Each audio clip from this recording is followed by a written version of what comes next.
اعوذ باللہ من الشیطان الرجیم بسم اللہ الرحمن الرحیم۔ علم کیا نہیں، حمزہ استفہام، اس کا مطلب کیا، لم نہیں، علم کیا نہیں، کم علم کیا نہیں، یرو انہوں نے دیکھا، علم یرو کیا انہوں نے نہیں دیکھا، کم کتنی، اہلکنا ہم نے ہلاک کر دیا، من قبلہم من سے، قبلی پہلے، ہم ان سے، من قرن قوموں کو، علم یرو کم اہلکنا من قبلہم من قرن کیا انہوں نے نہیں دیکھا کہ ہم نے ان سے پہلے کتنی قوموں کو ہلاک کر دیا۔ مکناہم مکنا ہم نے اقتدار دیا، ہم انہیں فی الارض زمین میں، جنہیں ہم نے زمین میں اقتدار دیا تھا، ما جو لم نہیں، نمکن ہم نے اقتدار دیا، لکم تمہیں، کہ ایسا اقتدار اور جماؤ ہم نے تمہیں بھی نہیں دیا۔ وَأَرْسَلْنَا اور ہم نے بھیجا، السَّمَاءَ بارش کو، علیہم ان پر، مدرارن لگاتار، اور ہم نے ان پر لگاتار برسنے والی بارش بھیجی۔ وَجَعَلْنَا اور ہم نے بنایا، الانہار نہروں کو، تجری جو چلتی ہیں، من سے، تحتی نیچے، ہم ان سے، وجعلنا الانہار تجری من تحتہم اور ہم نے ان کے نیچے سے نہریں بہائیں، ہم نے ان کے نیچے سے نہریں جاری کی، ان کے مکانات اور محلات کے نیچے سے۔ فَأَهْلَكْنَاهُمْ پھر ہم نے انہیں ہلاک کر دیا، فَأَهْلَكْنَا پھر ہم نے ہلاک کر دیا، ہم انہیں پھر ہم نے انہیں ہلاک کر دیا، بِذُنُوبِهِمْ بھی سبب ذنوبی گناہوں کے، ہم ان کے گناہوں کے سبب پھر ہم نے انہیں ہلاک کر دیا۔ وَأَنشَأْنَا اور ہم نے پیدا کیا، من سے، بعدہم بعد ان کے، اور ہم نے ان کے بعد پیدا کیا، قرنن قوم کو، آخرین دوسری، اور ہم نے ان کے بعد دوسری قوموں کو پیدا کیا۔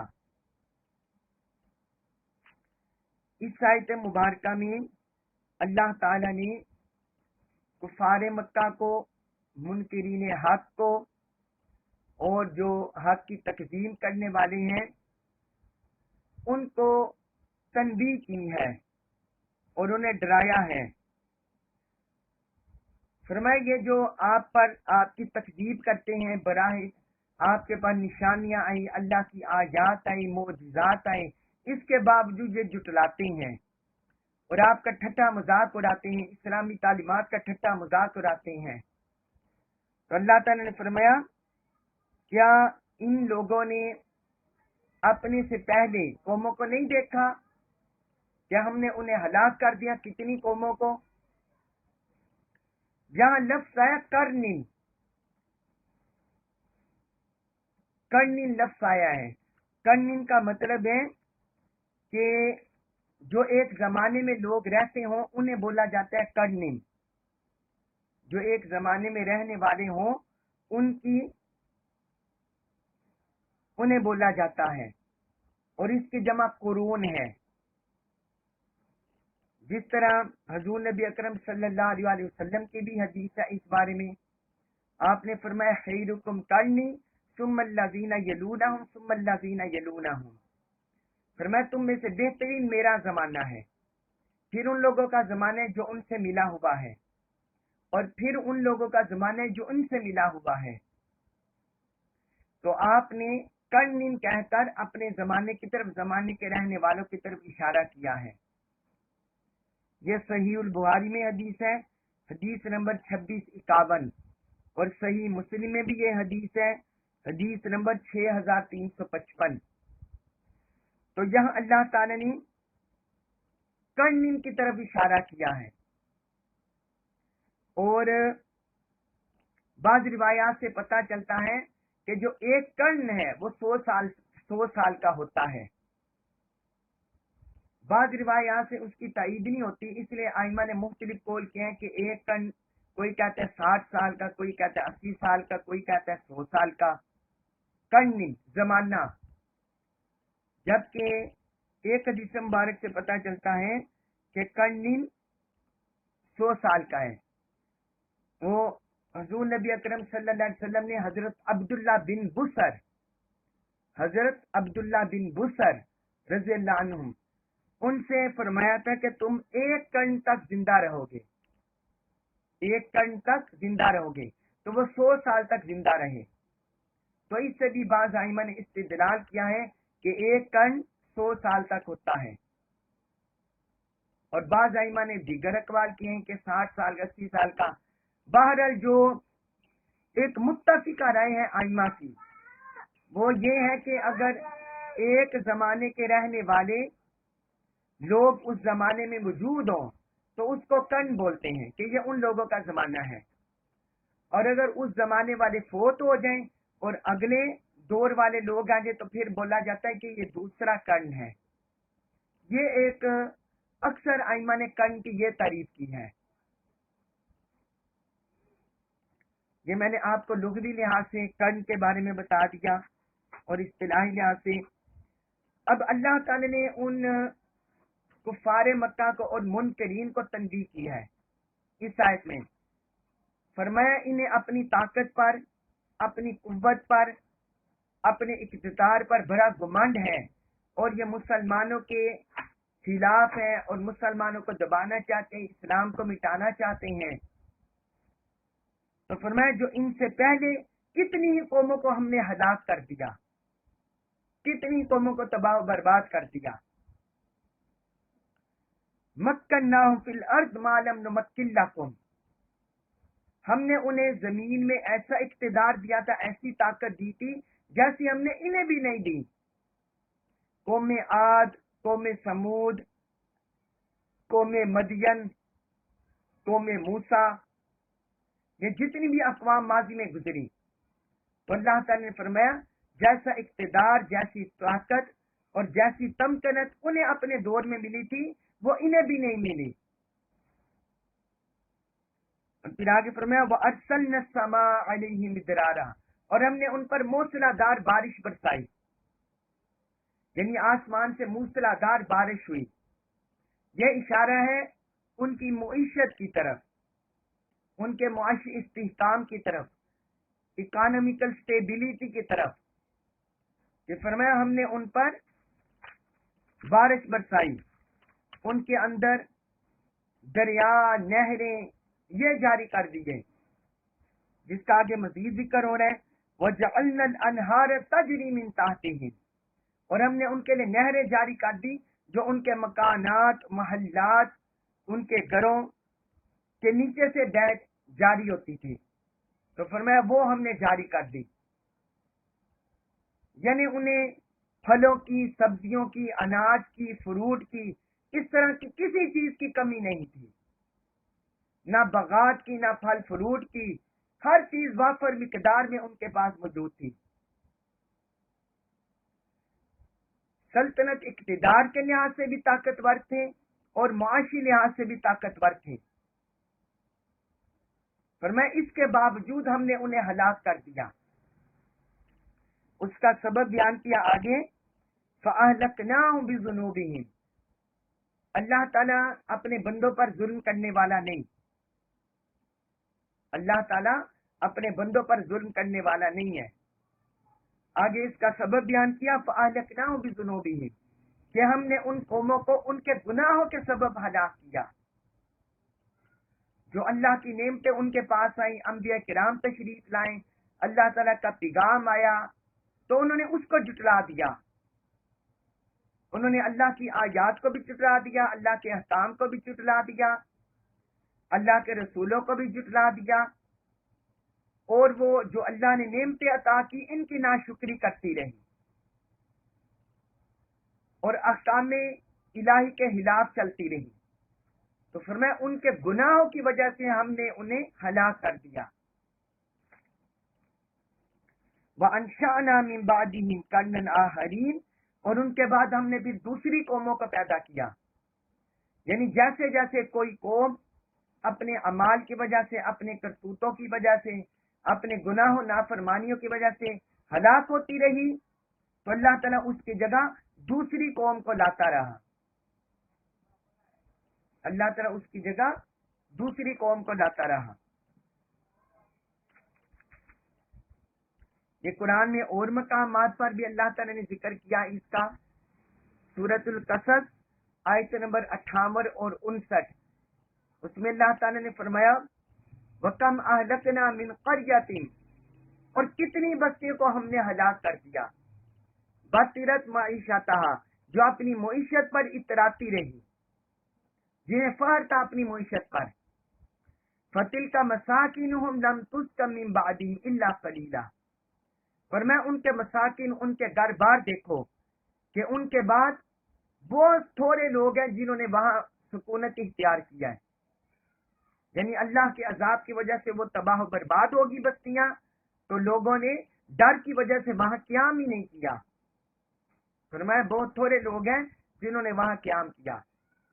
وَكُنَّا نَحْنُ الْوَارِثِينَ، اور ہم ہی وارث ہیں.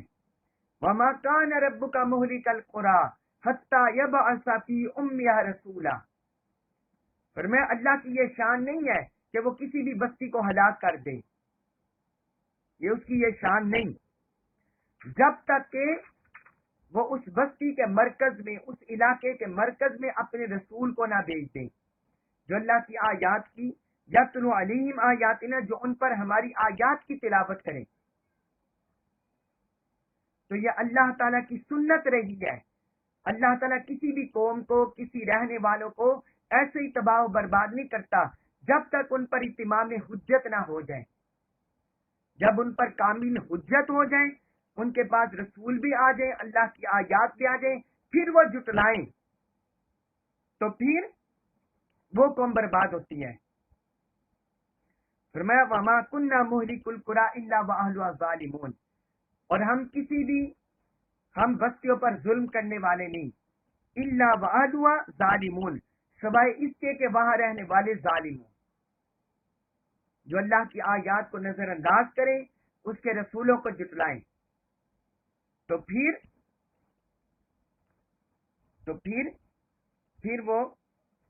وہ تباہ و برباد ہوتی ہیں.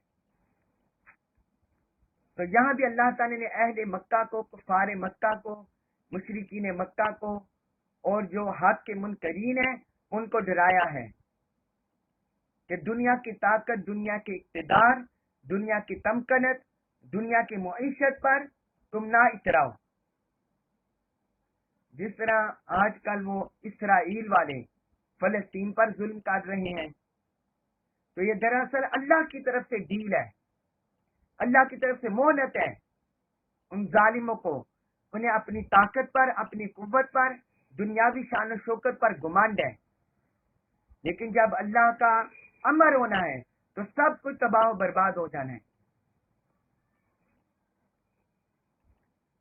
اس کے بعد ہے سورۃ الانعام آیت نمبر 7، اس میں اللہ تعالی نے فرمایا وَلَوْ، اور اگر نزلنا، ہم نازل کر دیتے علیکا، آپ پر، کتابن، لکھی ہوئی کتاب، فی کرتاسن، کاغذ پر، اور اگر ہم آپ پر کوئی لکھی ہوئی کتاب کاغذ پر نازل کر دیتے، فلمسوہ، تو یہ لوگ اسے چھو لیتے، بِأَیْدِیہم، اپنے ہاتھوں سے، تو یہ لوگ اسے اپنے ہاتھوں سے چھوتے، لقالا، تو کہتے الذین، وہ لوگ، کفروا، جنہوں نے کفر کیا، لقال الذین کفروا، تو کافی لوگ ضرور کہتے، ان ھذا، ان نہیں ہے، ھذا یہ، الا مگر، سحر، جادو، مبین، صریح، تو کافی لوگ ضرور کہتے کہ یہ صریح جادو ہے، یہ واضح جادو ہے. اس آیت مبارکہ کا پس منظر یہ ہے کہ جو مشرکین مکہ ہے وہ جب دیکھتے کہ حضور صلی اللہ علیہ وسلم پر قرآن اتر رہا ہے اور آپ ہمیں احکام دے رہے ہیں، آیات بیان کر رہے ہیں، تو جس طرح بنی اسرائیل نے طرح طرح کے اعتراضات کیے تھے کہ ہم اپنی ظاہری آنکھوں سے اللہ کو دیکھنا چاہتے ہیں، ہم کتاب کو اپنے آنکھوں سے آسمانوں سے اترنا دیکھنا چاہتے ہیں، تو اسی طرح کے اعتراضات مشرکین مکہ نے بھی کر دیے. انہوں نے کہا کہ آپ ہم پر آسمان سے کوئی اتری ہوئی کتاب ہمیں دکھا دیں، یعنی ہم آپ پر اس وقت تک ایمان نہیں لائیں گے جب تک آپ ہمیں آسمان سے جو اتری ہوئی کتاب نہیں دکھاتے، جو کتاب لکھی ہوئی آپ کے پاس ہے آسمانوں سے، تو تب ہم آپ کو مانیں گے، آپ پر ایمان لائیں گے. اس طرح وہ حیل و حجت کرتے، ساتھ وہ کہتے کہ وہ کتاب بھی اترے اور ساتھ فرشتہ بھی اسے لے کر آئے، فرشتہ اس کتاب کو لے کر آئے. کبھی کہتے 4 فرشتے، کبھی کہتے کوئی 1 فرشتہ اس کو لے کر آئے. اس طرح وہ اعتراض کرتے. تو اللہ تعالی نے اسی اعتراض کا جواب اس آیت مبارکہ میں دیا ہے. فرمایا اگر ہم آپ پر کوئی کاغذ میں لکھی ہوئی کتاب نازل بھی کر دیتے اور یہ اپنے ہاتھوں سے چھو لیتے، کیونکہ بعض اوقات ایسا ہوتا ہے کہ انسان کو اپنی دیکھی ہوئی چیز پر اعتماد نہیں ہوتا، انسان کو اپنی دیکھی ہوئی چیز پر نہیں ہوتا، کیونکہ انسان کی ظاہری آنکھ بھی دھوکہ کھا جاتی ہے، نظر بندی ہو جاتی ہے، کئی معاملات ہو جاتے ہیں. تو اس طرح انہوں نے حضور صلی اللہ علیہ وسلم پر اعتراض کر دیا کہ ہم اپنی خود دیکھنا چاہتے ہیں لکھی ہوئی کتاب. تو اللہ تعالیٰ نے فرمایا اگر ہم آپ پر کاغذ میں کوئی لکھی ہوئی کتاب بھی نازل کر دیں اور یہ اسے اپنے ہاتھ سے چھو کر بھی دیکھ لیں، تو پھر بھی یہ کافی لوگ کیا کہیں گے، ان ھذا الا سحر مبین، یہ یہی کہیں گے کہ یہ تو کھلا جادو ہے. تو اس کا مطلب ہے انہیں نزول کتاب سے غرض نہیں ہے، یہ نزول کتاب کی حقانیت کے لیے ایسا نہیں کہہ رہے، بلکہ ان کے اندر صرف ایک تعصب ہے، عناد ہے. یہ آپ کا کلمہ نہیں پڑھنا چاہتے، آپ کی طاعت میں، آپ کے دین میں نہیں آنا چاہتے، تو اس وجہ سے طرح طرح اعتراضات کر رہے ہیں. قرآن میں اللہ تعالی نے ایک اور مقام پر بیان کیا، سورۃ الحجر آیت نمبر 14 اور 15، سورۃ الحجر آیت نمبر 14 اور 15، اس میں فرمایا وَلَوْ فَتَحْنَا عَلَيْهِمْ بَابًا مِنَ السَّمَاءِ فَظَلُّوا فِيهِ يَعْرُجُونَ، اگر ہم ان پر آسمان سے کوئی دروازہ کھول دیں اور یہ اس پہ چڑھنا شروع ہو جائیں، لَقَالُوا إِنَّمَا سُكِّرَتْ أَبْصَارُنَا، تو تب بھی یہ کہیں گے کہ ہماری نظر بندی کی گئی ہے، تب بھی یہ کہیں گے کہ ہماری نظر بندی کی گئی ہے. بل نحن قوم مسحورون، بلکہ ہم لوگوں پر جادو کیا ہوا ہے. تو اللہ تعالی نے فرمایا یہ ان کی صرف ہٹ درمی ہے، تعصب ہے اور عناد ہے، باقی اور کوئی بات نہیں. ظاہری آنکھوں سے دیکھ کر بھی اور چھو کر بھی یہ اسے جادو کہہ دیں گے. اس کے بعد ہے سورۃ الانعام آیت نمبر 8، اس میں فرمایا وقالو، اور وہ کہتے ہیں لولا، کیوں نہیں، انزلہ نازل کیا گیا، اتارا گیا، علیہ، اس پر ملکن، کوئی فرشتہ. اور وہ یہ بھی کہتے ہیں کہ اس رسول پر کوئی فرشتہ کیوں نہیں اتارا گیا. ولو، اور اگر، انزلنا، ہم اتارتے، ملکن، کوئی فرشتہ، لقضیا، تو تمام ہو جاتا، الامر، کام. فرمایا اور اگر ہم کوئی فرشتہ اتار دیتے تو ان کا کام ہی تمام ہو چکا ہوتا. ثم، پھر، لا، نہیں، ینظرون، انہیں مہلت دی جاتی. ثم لا ینظرون، پھر انہیں ذرا بھی مہلت نہ دی جاتی. پچھلی آیت میں انہوں نے اعتراض کر دیا کہ آسمان سے کوئی کتاب اتارے تو تب ایمان لائیں گے. اب ایک اور اعتراض انہوں نے کیا کہ یہ ان پر کوئی فرشتہ کیوں نہیں براہ راست اترا، کوئی براہ راست فرشتہ آپ صلی اللہ علیہ وسلم پر کیوں نہیں اترا؟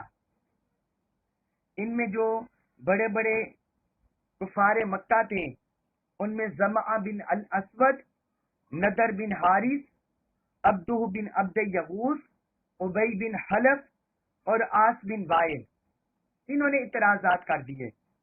انہوں نے کہا کہ آپ پر براہ راست فرشتہ کیوں نہیں اترا؟ اب براہ راست فرشتہ نہ اتارے جانے کی اللہ تعالی نے سبب بتا دیا.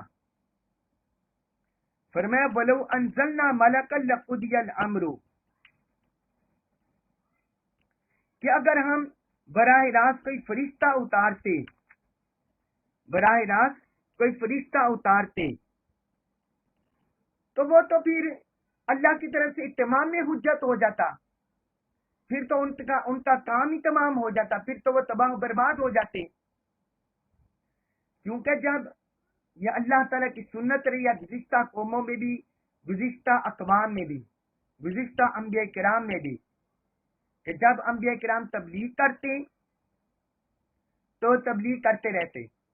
جب قومیں اس بات کا اٹل فیصلہ چاہتی، وہ کہتی ہم نہیں مانیں گے، آپ اللہ سے دعا کریں کہ وہ اپنا امر لے آئے، اللہ کا وعدہ آ جائے، اللہ کا وعدہ آ جائے. تو اس وقت فرشتے عذاب لے کر آ جاتے، اس وقت فرشتے عذاب لے کر آ جاتے.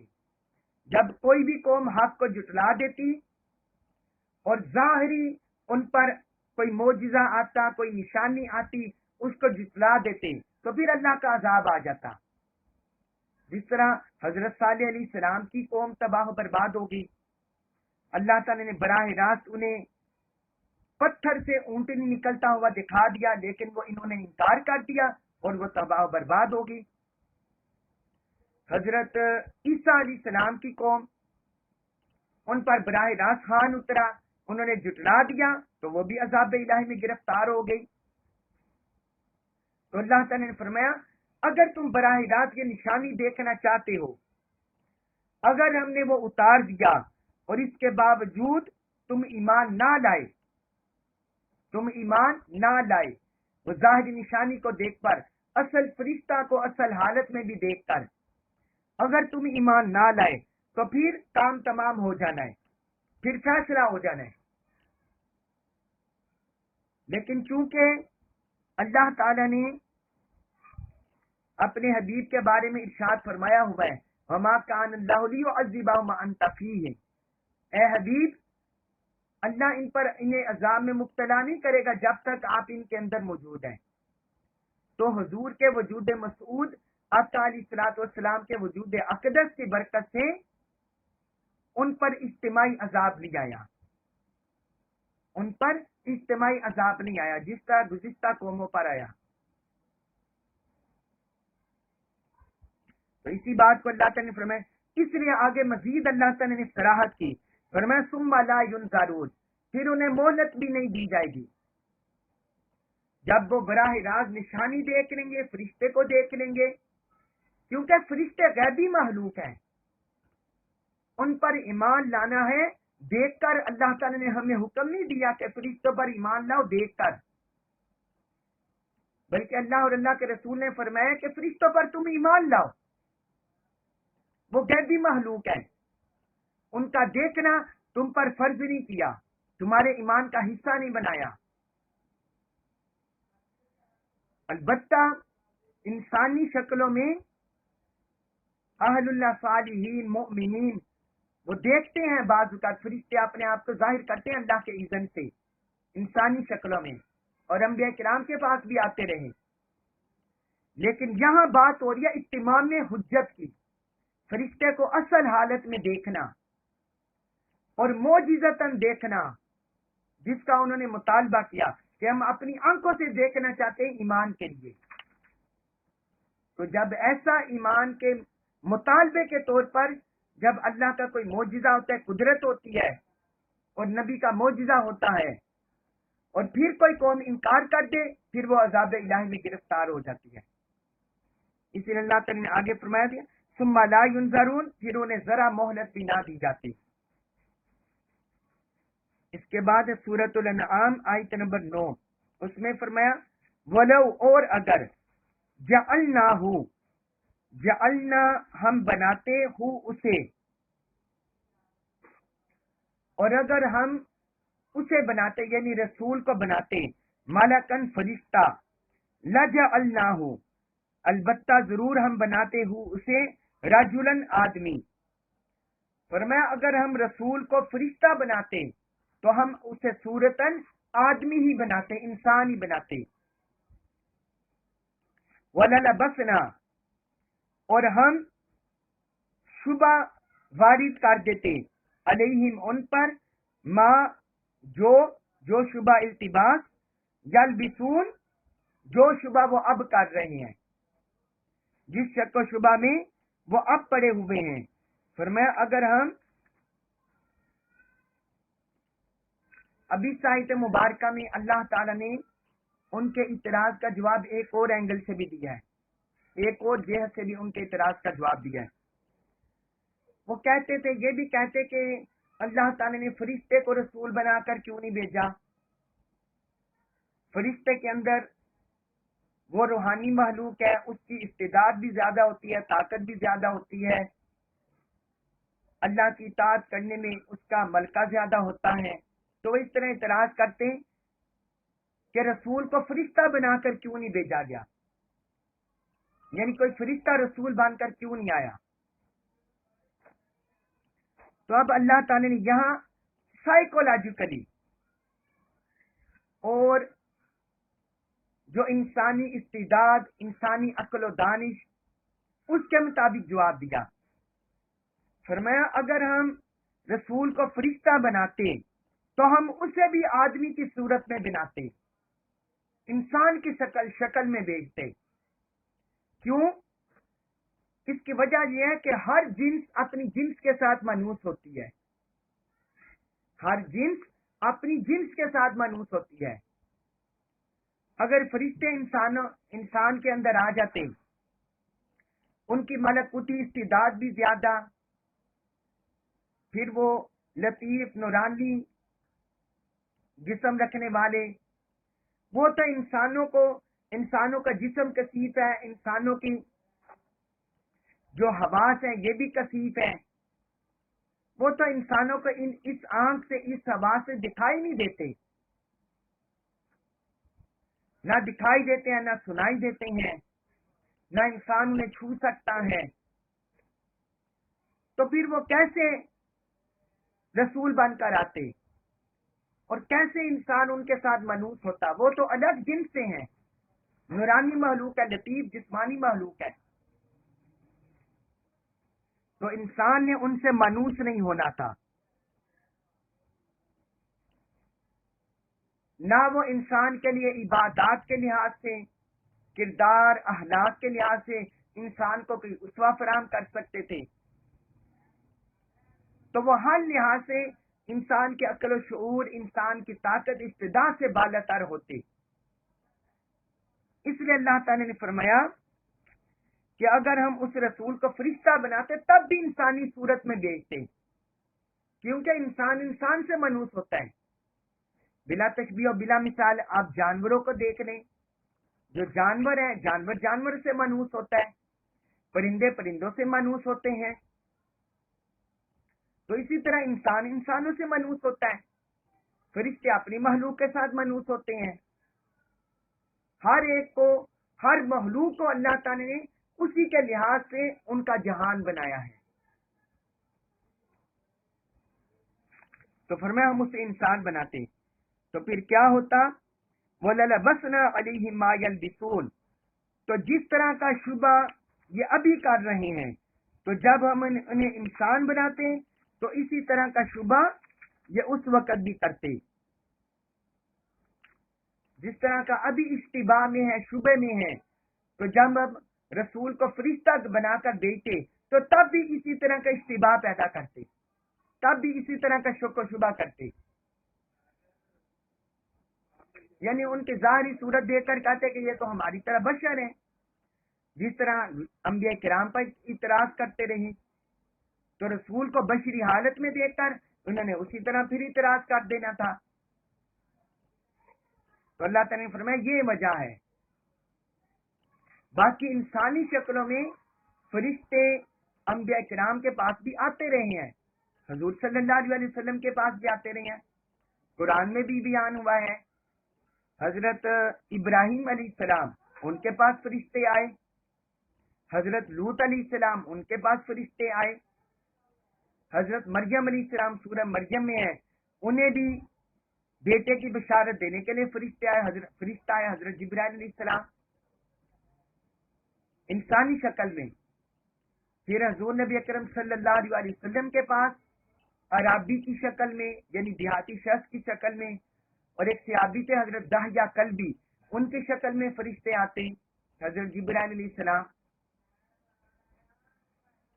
لیکن وہ صرف مختصر وقفے کے لیے، مختصر مدت کے لیے آتے. جو اللہ کا پیغام ہوتا بس وہ پیغام لے کر آتے. وہ کوئی معجزاتاً اس طرح نہیں، بلکہ اور جن کے پاس ہے معجزاتاً قدرتاً، جنہوں نے مطالبہ کیا حضرت لوط علیہ السلام کی قوم کے پاس، تو انہوں نے تباہ کر دیا. تو فرمایا یہ تب بھی اسی طرح کا التباس اور شک و شبہ پیدا کرتے. اس کے بعد سورۃ الانعام آیت نمبر 10، اس میں فرمایا وَلَقَدْ اور بے شک اُسْتُہْزِیَ مذاق کیا گیا بِرُسُلٍ رسولوں کے ساتھ من قبل کا آپ سے پہلے. فرمایا بے شک آپ سے پہلے بھی رسولوں کے ساتھ مذاق کیا جاتا رہا. فہاکا تو گیر لیا بالذین ان لوگوں کو ساحرو جنہوں نے مذاق کیا، تمسخر کیا، منہم ان میں سے، ما اس عذاب نے، کانو وہ تھے بھی جس کا یستہزئون مذاق اڑاتے.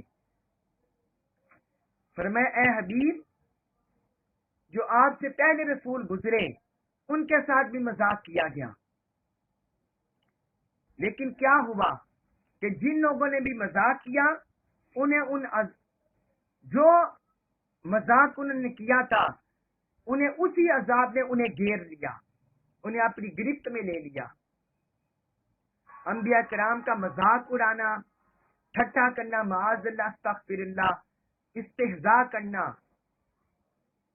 یہ اللہ کے غیظ و غضب کو دعوت دینا ہے، اللہ کے غیظ و غضب کو دعوت دینا ہے. تو فرمایا آپ سے پہلے بھی رسولوں کے ساتھ مذاق کیا گیا، تمسخر کیا گیا. تو جو انہوں نے کیا تھا اسی تمسخر کے سبب ان کی گرفت ہو گئی. اللہ تعالیٰ نے اس کا اور مقامات پر بھی ذکر کیا ہے. سورۃ الحجر آیت نمبر 10 اور 11، اس میں فرمایا وَلَقَدْ أَرْسَلْنَا مِنْ قَبْلِكَ فِي شِيَعِ الْأَوَّلِينَ، اور بے شک ہم نے آپ سے پہلے اگلے گروہ میں رسول بھیجے، جو پہلے گروہ گزر چکے ان میں رسول بھیجے. وَمَا يَأْتِيهِم مِّن رَّسُولٍ إِلَّا كَانُوا بِهِ يَسْتَهْزِئُونَ، اور رسول جو بھی ان کے بعد دعوت لے کر آتے وہ ان کا مذاق اڑاتے، وہ اس کا مذاق اڑاتے. اس طرح ایک اور مقام پر اللہ تعالیٰ نے فرمایا سورۃ الحجر آیت نمبر 94 اور 95، فَاصْدَعْ بِمَا تُؤْمَرُ وَأَعْرِضْ عَنِ الْمُشْرِكِينَ، اے حبیب آپ کو جس چیز کا حکم دیا گیا ہے اس کو علانیہ ذکر کریں، وَأَعْرِضْ عَنِ الْمُشْرِكِينَ اور مشرکوں سے اراض کریں. إِنَّا كَفَيْنَاكَ الْمُسْتَهْزِئِينَ، بے شک ان مذاق اڑانے والوں کے لیے ہم کافی ہیں. جو آپ کا مذاق اڑا رہے ہیں ہم ان کے لیے کافی ہیں. تو یہاں بھی اللہ تعالیٰ نے اس آیت مبارکہ میں بھی اللہ تعالیٰ نے یہی ذکر کیا کہ جو رسولوں کا مذاق اڑاتے رہے تو اس مذاق کے سبب اس مذاق نے، اسی عذاب نے انہیں آ گرا جس کا وہ مذاق اڑاتے تھے. احادیث میں بعض اشخاص کے بارے میں ملتا ہے کہ جو لوگ آپ کا مذاق اڑاتے تھے تو اللہ تعالی نے ان کو گرفت کر لیا. اسود بن عبد العزا، اس قبیلے سے ایک بندہ تھا اسود بن مطلب، وہ حضور کا مذاق اڑاتا تھا. آپ نے اس کے خلاف دعا کی، اے اللہ اس کو اندھا کر دے اور اس کے بچوں کو گم کر دے. اسی طرح بنو زہرہ میں سے تھا اسود بن عبد یغوث، یہ بھی مذاق اڑاتا تھا. بنو محزوم میں سے تھا ولید بن مغیرہ، بنو سہم میں سے تھا عاص بن وائل، اور حزاع میں سے حارث بن طلاتلہ یہ مذاق اڑاتے تھے۔ ایک مرتبہ حضور صلی اللہ علیہ وسلم بیت اللہ کا طواف کر رہے تھے، وہاں حضرت جبرائیل علیہ السلام بھی تشریف لے آئے، حضور کے پاس کھڑے ہو گئے تو وہ اسود بن مطلب وہاں سے گزرا، حضرت جبرائیل علیہ السلام نے اسے کوئی پتا پکڑ کر مارا، سبز پتا، تو وہ اندھا ہو گیا، وہ اسود بن مطلب اندھا ہو گیا۔ اسی طرح اسود بن عبد یغوث یہ بھی وہاں سے گزرا، حضرت جبرائیل علیہ السلام نے اس کے پیٹ کی طرف اشارہ کیا، اسے استسقاء کی بیماری ہو گئی، یعنی پانی کی بیماری، وہ ہر وقت پانی مانگتا، اتنا پانی پیا اس نے کہ اس کا پیٹ پھول گیا اور اسی بیماری میں مر گیا۔ اور ولید بن مغیرہ وہ بھی وہاں سے گزرا، 2 سال پہلے وہ اس کے پیر کی ایڑی کے نیچے ایک زخم آیا تھا، وہ بنو حزاع کے ایک شخص کے پاس سے گزرا تھا، اس نے تیر مارا جس سے اس کی ایڑی میں زخم آ گیا، تو حضرت جبرائیل علیہ السلام نے اس کے زخم کی طرف اشارہ کیا، وہ زخم تازہ ہو گیا اور وہ اسی تکلیف میں مر گیا۔